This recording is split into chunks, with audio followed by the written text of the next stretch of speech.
ICT ஆங்கிலம் primary முதலான பாடங்களுக்கு சைவப்பிராசால இருக்கின்றது. இன்னும் நிரப்பப்படை இது அறிக்கை பிரகாரம் 1-2-3 இருக்கிறது. அடுத்த விடயம் கூட்டுறவு வைத்தியசாலை 3000 ஏடிஎம் தொடர்பாக நீண்ட காலமா பேசுவாங்க. இது சம்பந்தமா எங்களுடைய ஒருங்கிணைப்பு தலைவர் பதிலளிக்க வேண்டும் கேட்கிறோம். அடுத்த விஷயம், மிக முக்கியமான விஷயம், இவ்வளவு நேரமா நிறைய வீதிகள் புனரமைப்பு அமைப்பதாக கூறியிருந்தீர்கள்.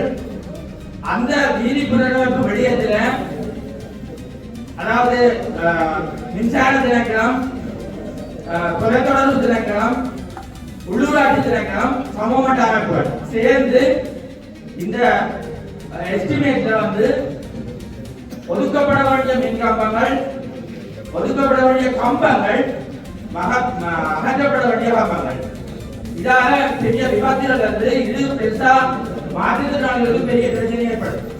நான் ஏற்கனவே இந்த அறிக்கையில குறிப்பிடப்பட்டிருக்கு. இது சம்பந்தமா நடவடிக்கை எடுக்கிறாங்க. ஆனா கிராம மட்டத்துல முந்தைய காலங்கள்ல முந்தி சேமனா இருந்த சேமன்கள் அந்தந்த குறிச்சியில வீதி அமைக்கிறேன்னா அந்த பகுதியில் இருக்கிற சமூக மட்ட அமைப்புல ஒரு குழுவா அமைச்சு தான் செய்தது. அதுல உள்ள சரிபடியெல்லாம் பார்த்தது. இப்ப நான் ஏற்கனவே கோரிக்கை விடுத்தும் அகற்றப்பட வேண்டிய ஒதுக்கப்பட வேண்டிய கம்பங்கள் தொடர்பா இந்த சபை அல்ல இந்த தலைமை அல்ல இந்த உத்தியோகர்கள் என்ன நடவடிக்கை எடுத்துருக்கீங்க? நாங்கள் வீதிகளை நடமாடுறதை கட்டுப்படுறோம். வாகனங்கள் போயிருக்க ஒதுக்க முடியாம இருக்கு. இந்த வீதியில இருந்து வெள்ளக்கிழமை நட்டினா இருக்கிற கம்பத்துக்கும் ஏரிக்கும் 1.5 வெள்ளக்கிழமை இருக்கு. இது 4 அடி நீளம், 6 அடி நீளத்துக்கு. அப்ப என்னத்துக்காக வேதிகளை மக்கள் வேதிகளை ஒதுக்க வேண்டும்? மக்கள் உள்ளுக்கு இருக்கிற நிலத்தை ரோட்டுக்கே விட வேண்டும். இந்த விடயம் சம்பந்தமா நீங்கள் முக்கியமா எங்களுக்கு பதிலளிக்க வேணும்.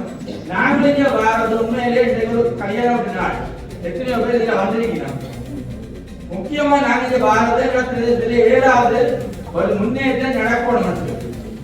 ஆனா எடுக்கப்படுற தீர்மானம் நடைமுறைப்படுத்தப்படுறது.